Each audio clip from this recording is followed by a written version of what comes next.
Best bank for YouTube payment in India. तो guys आपका channel monetise होने के बाद जब आपके YT स्टूडियो में $100 कंप्लीट हो जाता है एंड अगर आपने अपने एडसेंस अकाउंट में अपनी आइडेंटिटी और एड्रेस वेरीफाई करके रखा है and US tax form fill कर लिया है तो यूट्यूब से फर्स्ट पेमेंट पाने के लिए आपको पेमेंट मेथड सेलेक्ट करने के लिए बोला जाता है, यानी आपको बैंक अकाउंट ऐड करने के लिए बोला जाता है। अब हमारे देश में कोई एक बैंक तो है नहीं, बहुत सारे बैंक है। तो सवाल ये है कि आखिर हम कौन सा बैंक ऐड करें, कौन सा बैंक यूट्यूब पेमेंट के लिए बेस्ट रहेगा। तो देखो, यूट्यूब पेमेंट पाने के लिए कोई भी बैंक सेलेक्ट करने से पहले हमें ये 3 बातें ध्यान में रखनी चाहिए। पहला तो ये कि उस बैंक में यूट्यूब को पैसा भेजने में कोई दिक्कत ना हो, यानी वो बैंक विदेशी मुद्रा को एक्सेप्ट करे। देखिए, यूट्यूब एक अमेरिकन कंपनी है और यूट्यूब से हम जितनी भी कमाई करते हैं वो सब अमेरिकी डॉलर में होती है एंड यूट्यूब को इंडिया या फिर किसी भी देश में पैसा भेजने के लिए स्विफ्ट कोड की जरूरत पड़ती है। अब जिन लोगों को स्विफ्ट कोड के बारे में नहीं पता है उनको मैं बता दूं कि स्विफ्ट कोड, जिसको बैंक आइडेंटिफायर कोड BIC भी कहते हैं, ये 8 से 11 कैरेक्टर का एक यूनिक कोड होता है जो किसी भी बैंक या फिर फाइनेंशियल इंस्टीट्यूशन का इंटरनेशनल आइडेंटिफिकेशन नंबर होता है। उसका यूज इंटरनेशनल मनी ट्रांसफर के लिए होता है। जैसे देखो, भारत के अंदर अलग अलग बैंकों के बीच में लेन देन करने के लिए IFSC यानी कि इंडियन फाइनेंशियल सिस्टम कोड की जरूरत पड़ती है। वैसे ही एक देश के बैंक को दूसरे देश के बैंक के साथ लेन देन करने के लिए स्विफ्ट कोड की जरूरत पड़ती है। ये IFSC कोड से अलग है। स्विफ्ट कोड का फुल फॉर्म है society for world wide interbank financial telecommunication. ये होता कैसे है तो देखो, एक एग्जांपल के लिए मैं आपको स्टेट बैंक की मुंबई ब्रांच का स्विफ्ट कोड बता रहा हूँ,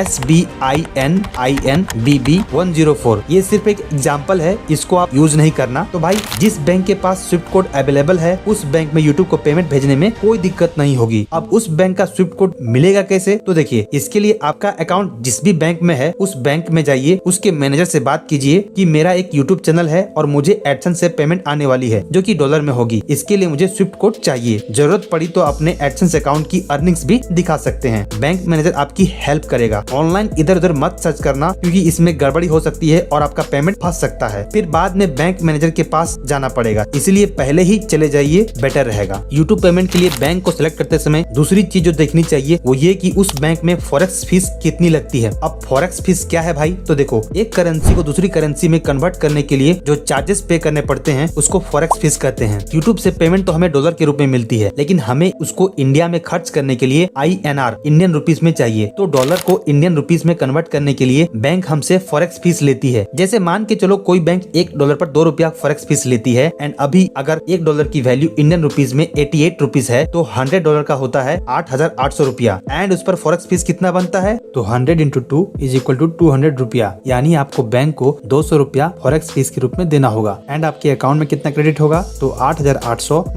200 = 8,600 रुपया। अब अलग अलग बैंक की फॉरेक्स फीस अलग अलग होती है, इसीलिए जिस बैंक की फॉरेक्स फीस सबसे कम होगी वही बैंक बेस्ट होगा। तीसरी चीज जो हमें देखनी चाहिए वो ये है कि हमारा पेमेंट कितना जल्दी हमको मिलता है। देखिए, यूट्यूब हर महीने के 21 से 22 तारीख के बीच में पेमेंट रिलीज करती है एंड हमें हमारा पेमेंट उसके कितने दिन बाद अकाउंट में क्रेडिट होता है ये देखना बहुत जरूरी है। कोई बैंक 1 दिन लगाता है, कोई 2 से 3 दिन लगाता है एंड कोई तो 1 हफ्ते भी लगा देता है। इसलिए जो बैंक जितना कम टाइम लेता है वही बेस्ट है। चलो, ये तो थी 3 बातें जिसके आधार पर हम डिसाइड करेंगे कि कौन सा बैंक बेस्ट बैंक है। अब बात कर लेते हैं बैंकों के बारे में। तो देखो, इंडिया में 2 तरह के बैंक है, government bank and private bank. तो पहले गवर्नमेंट बैंक की बात करते हैं। वैसे तो भारत में as of now 12 government banks है, बट हम बात करते हैं टॉप 5 बैंक की। तो टॉप 5 बैंक में शामिल है state bank of India, bank of Baroda, Punjab national bank, bank of India, union bank of India. अब सवाल यह है कि इन टॉप 5 गवर्नमेंट बैंकों में से किस में जाएं? SBI में जाएं, बैंक ऑफ बड़ौदा में जाएं या फिर पंजाब नेशनल बैंक में जाएं? SBI की जहां तक बात की जाए तो SBI का जो फॉरेक्स रेमिटेंस है वो काफी बढ़िया है। देखिए, यूट्यूब से हमारा पैसा पहले फॉरेक्स डिपार्टमेंट में आता है, फिर वो इंडियन रुपीज में कन्वर्ट होकर हमारे अकाउंट में क्रेडिट होता है। कई बार हमको फॉरेक्स रेमिटेंस का फॉर्म फिल करना होता है। SBI में जो फॉरेक्स रेमिटेंस है काफी अच्छा है, मतलब हमारा पैसा हमको जल्दी मिल जाता है। फॉर एग्जांपल, अगर एडसेंस ने आपका पेमेंट 21 तारीख को रिलीज किया है तो SBI में आपको पैसा 22 को ही मिल जाता है, या नहीं तो फिर 23 को तो मिल ही जाना है। SBI में सबसे अच्छी बात यह है कि इसमें पेमेंट डिले नहीं होता है, तुरंत मिल जाता है। अब बात करते हैं कन्वर्जन रेट की, यानी कि फॉरेक्स फीस की। तो देखो, SBI में फॉरेक्स फीस ना तो ज्यादा हाई है और ना ही ज्यादा कम,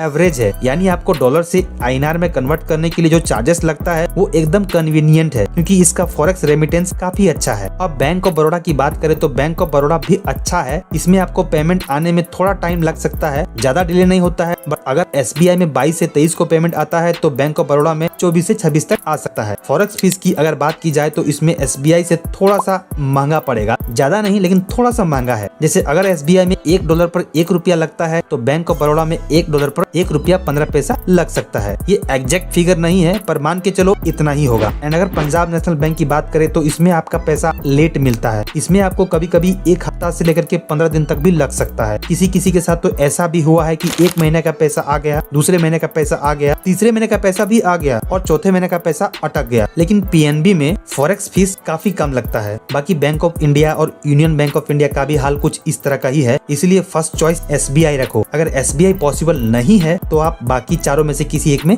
जा सकते हैं। अब बात करते हैं प्राइवेट बैंक की। तो देखो इंडिया में as of now total 21 private bank है जो कि RBI के गाइडलाइन पर काम करती है और उनमें से जो 3 सबसे पॉपुलर है वो है HDFC bank, ICICI bank and axis bank. अगर HDFC बैंक की बात करें तो इसका फॉरेक्स रेमिटेंस काफी बढ़िया है, आपको आपका पैसा SBI की तरह ही तुरंत मिल जाता है और इसमें जो फॉरेक्स फीस लगता है वो काफी रिलायबल है, इसमें पेमेंट फंसता नहीं है। और अगर ICICI बैंक की बात करें तो ये भी HDFC की तरह ही बढ़िया है, इसमें भी आपका पैसा आपको 1 से 2 दिन के अंदर में आ जाता है एंड इसमें भी जो फॉरेक्स फीस है वो काफी कम है पर HDFC से थोड़ा ज्यादा है। एंड अगर एक्सिस बैंक की बात की जाए तो ये भी बढ़िया है, आपका पैसा तुरंत आएगा बट इसका कन्वर्शन रेट थोड़ा सा हाई है, इसलिए अगर प्राइवेट बैंक में जाना ही है तो HDFC bank is the best choice. तो गाइस अब आपको एक क्लियर आइडिया हो गया होगा कि YouTube पेमेंट पाने के लिए कौन सा बैंक आपके लिए बेस्ट रहेगा। इसके बाद भी अगर बैंक से रिलेटेड कोई भी दिक्कत आ रही हो तो वीडियो में कमेंट करके जरूर पूछना, मैं आपकी हर कमेंट को पढ़ता हूँ, उसका रिप्लाई करता हूँ। एंड गाइस इस वीडियो को एक लाइक और चैनल को सब्सक्राइब जरूर कर लेना क्योंकि मैं एकदम जेन्युइन वीडियो बनाता हूँ, कोई बकवास नहीं, बिल्कुल काम की बात। और हाँ, वीडियो को हाइप दे देना ताकि